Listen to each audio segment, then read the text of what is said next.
4 lettres présentées depuis plusieurs années comme la solution miracle à nos problèmes d'identification, de localisation et de traçabilité grâce à des tags qui sont collés sur les produits, sur des palettes, sur des cartons et même dans nos badges, dans nos téléphones portables. La RFID est-elle réellement une technologie pour tout et pour tous? On en parle sur manufacturing.fr avec Bruno Lisena, Bonjour. responsable division identification de SICK. Franck Noyaret, chef de produit communication industrielle et identification chez Siemens. Bonjour. Et Vincent Dagneau, chef de produit chez Schneider. Bonjour. Bruno Lisena, qu'est-ce que signifie cet acronyme RFID et comment ça marche? Alors RFID, cela veut dire tout simplement identification par radiofréquence. Le fonctionnement de la RFID, c'est en fait une identification en aveugle. Cela veut dire quoi? Cela veut dire qu'on va partir d'un lecteur équipé d'une antenne et qui va devoir lire ou identifier ce qu'il y a dans un tag. Alors pour réaliser ce type d'application, en fait, il va falloir, on va utiliser deux types de bandes de fréquences, ce que l'on appelle la HF et l'UHF. La HF, c'est donc la haute fréquence et l'UHF, c'est de la très grande fréquence, on va dire, pour simplifier. Ces technologies sont un petit peu différentes dans le sens où la HF permet de lire à des distances relativement courtes, donc quelques dizaines de centimètres maximum, alors que l'UHF permet de lire à plusieurs mètres de distance. D'accord. Alors ces applications-là, on les connaît dans le grand public, on parle de passer au supermarché avec son chariot rempli de produits, tous tagués, et donc de recevoir la facture directement chez nous. Mais dans l'industrie, quelles sont les applications actuelles, Monsieur Dagneau? Eh bien, dans l'industrie, on trouve classiquement des applications qui utilisent plutôt des fonctions de base de données réparties, où les données sont réparties dans les tags RFID, dans les étiquettes. L'exemple majeur, je dirais, c'est l'industrie automobile, qui utilise cette technologie depuis très longtemps pour ses ateliers d'assemblage flexible. D'autres types d'applications, ce sont tout ce qui est convoyage, tri ou gestion de colis ou de palettes. Un exemple, c'est par exemple le tri des bagages dans les aéroports, où là, les informations sont utilisées pour faire de l'aiguillage, principalement, et de la traçabilité, comme dans l'agroalimentaire. Et puis un autre type d'application qui concerne surtout le contrôle d'accès opérateur sur des machines, donc pour autoriser l'accès à des fonctions particulières sur les machines ou à des postes de travail. Alors vous parliez d'utilisation en assemblage dans l'automobile. Comment ça fonctionne exactement? Eh bien, en fait, les étiquettes électroniques, les étiquettes RFID, contiennent les données qui vont permettre d'assembler, enfin les paramètres d'assemblage des véhicules ou des moteurs.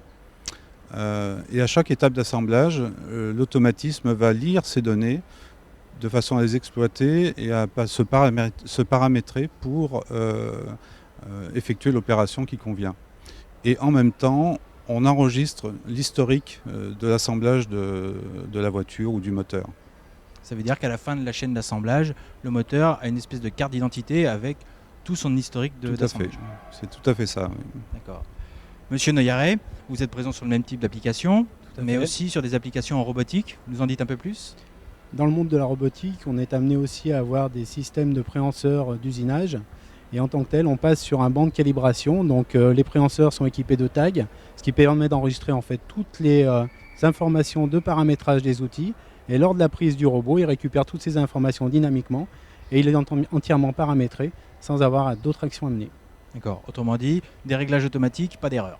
Exactement, et pas de mélange au niveau du paramétrage. Alors, le lien avec les automates industriels, comment fait-on, Monsieur Dagneau? Alors, le lien il est relativement simple. On organise en fait les données qui sont contenues dans les étiquettes de façon à ce qu'elles soient dans les mêmes formats que les données qui sont utilisées classiquement dans les automates programmables. Ce qui fait que pour eux, c'est transparent. Les données, ils les voient arriver dans les mêmes formats, exactement codés de la même façon, sous forme de mots de 16 bits en général, ou d'octets. Monsieur Lisena, côté automaticien, on gère ça de la même façon? C'est la même vision? Alors on va dire plutôt côté lecteur, en ce qui concerne SICK, en effet on organise les données de façon à ce qu'elles soient entièrement compatibles pour les automates, tout à fait. Monsieur Noyaret, quelles sont les limites de cette technologie? En fait, on va être limité par des contraintes environnementales, puisqu'on est face à des produits électroniques, donc ça va être des limites de température. Sachant qu'aujourd'hui, on est capable de monter jusqu'à des températures de plus de 220 degrés. Après, on va avoir d'autres contraintes qui vont être liées en fait au monde industriel, protection contre des produits agressifs type chimie, ou même des zones explosives où on a des produits aujourd'hui qui sont capables de répondre pour ce type d'application.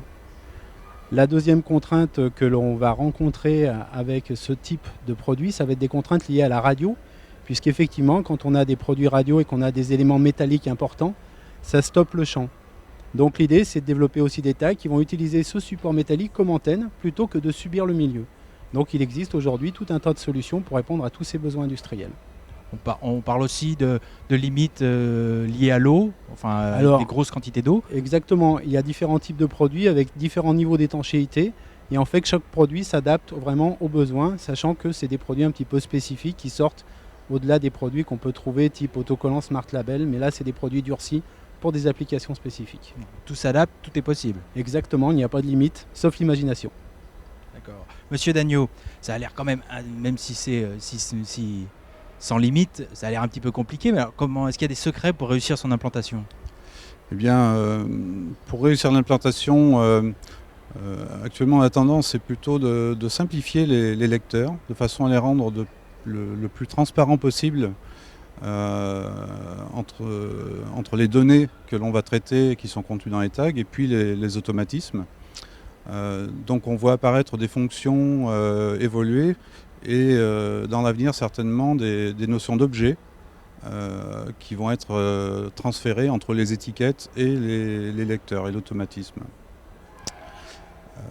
On a beau dire, l'intégration, c'est un mot-clé, enfin, c'est vraiment quelque chose de... Oui, c'est extrêmement important. La facilité d'intégration est un facteur clé pour réussir une installation dans de bonnes conditions. Alors, Monsieur Lisena, vous essayez vous aussi de faciliter non seulement l'implantation de la RFID, mais aussi la transition entre du code barre et de la RFID. Quelles sont vos solutions? Oui, tout à fait, puisqu'en fait, ce que l'on doit en fait supporter pour les années qui viennent, c'est en effet une mutation, un changement de technologie, puisqu'il s'agit de passer du code barre ou de la lecture de code 2D à de la lecture de tag. Donc ces changements de technologie, chez SICK, nous avons mis en place un concept qui s'appelle ProID et qui permet en fait à tous les utilisateurs qui aujourd'hui par exemple utiliseraient de la lecture code barre de pouvoir facilement passer à de la lecture RFID sans changer par exemple tout ce qui est connectique, le logiciel de configuration et l'architecture. On parle d'architecture réseau avec les bus de terrain également.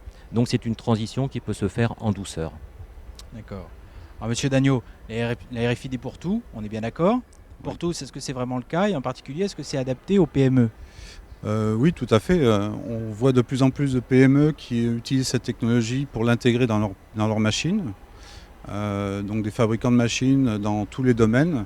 On a des exemples dans l'industrie papetière pour l'identification d'outils de coupe, même dans des applications un peu niches comme la taille de diamant, où certains utilisent cette technologie pour identifier les outils de taille. Et puis beaucoup dans le médical, pour cette fois sécuriser les machines. On a des exemples là aussi dans les machines de désinfection pour les outils médicaux. Alors, ça veut dire avoir un tag qui contient tous les paramètres qu'il va falloir suivre pour la désinfection.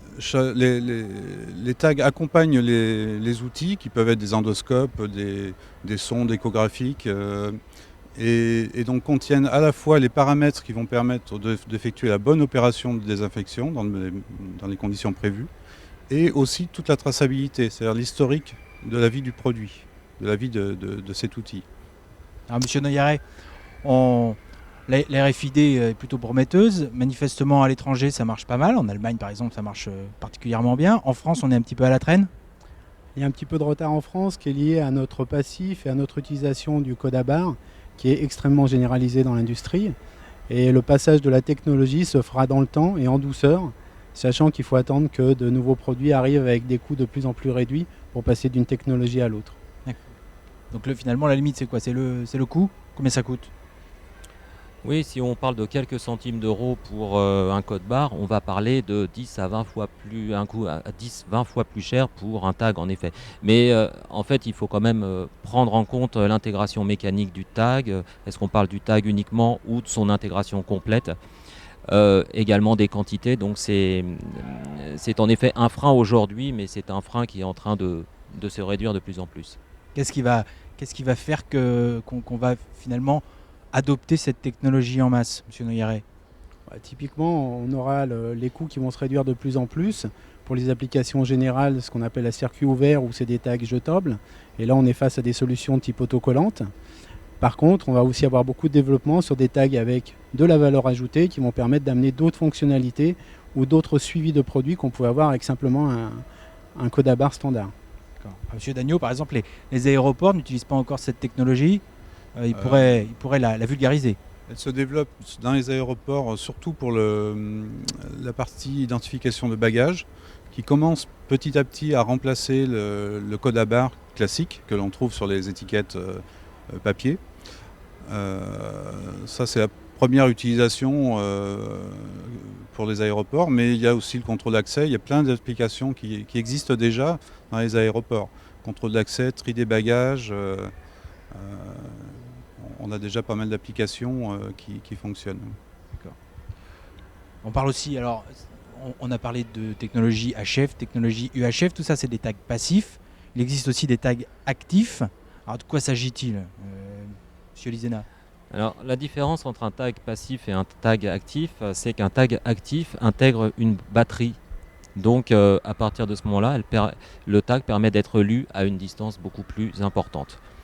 Mais dans l'industrie, on constate que l'utilisation d'un tag actif aujourd'hui devient mineure, étant donné qu'en utilisant l'UHF, on arrive à lire à des distances de quelques mètres, ce qui devient largement suffisant pour les process industriels. En plus, c'est nettement plus cher que les autres technologies. Et c'est plus cher, oui, tout à fait. C'est quoi? Vous parliez déjà tout à l'heure d'un rapport 10 à 100 avec le code barre. Et là, on va parler j'ai envie de dire, de dizaines d'euros, enfin de plusieurs dizaines d'euros en effet pour des tags actifs. Ça peut dépendre du type de tag, mais un des exemples les plus criants, c'est par exemple le badge de télépéage, où là c'est un tag actif. Et les gens peuvent très facilement comprendre qu'on peut lire à des distances qui sont quand même de plusieurs mètres. Monsieur Noyeret, en fait, on n'en a pas besoin finalement de ces technos-là en industrie. Ces technologies-là aujourd'hui, avec l'arrivée de l'UHF, ont permis de réduire ce besoin. Et puis l'autre problème de cette technologie, c'est qu'il y avait effectivement plus de maintenance, qu'il fallait remplacer les batteries et s'intéresser effectivement à leur durée de vie et les suivre au niveau du temps. L'avantage du tag passif, c'est qu'aujourd'hui, c'est un produit qui est inaliénable. D'accord. Donc les technologies RFID, je dis bien les technologies RFID, sont décidément pleines de promesses. Reste plus qu'à les voir arriver massivement dans les ateliers, dans les usines, enfin dans l'industrie. À coup sûr, on n'a pas fini d'en parler. Merci à tous. Merci. Merci.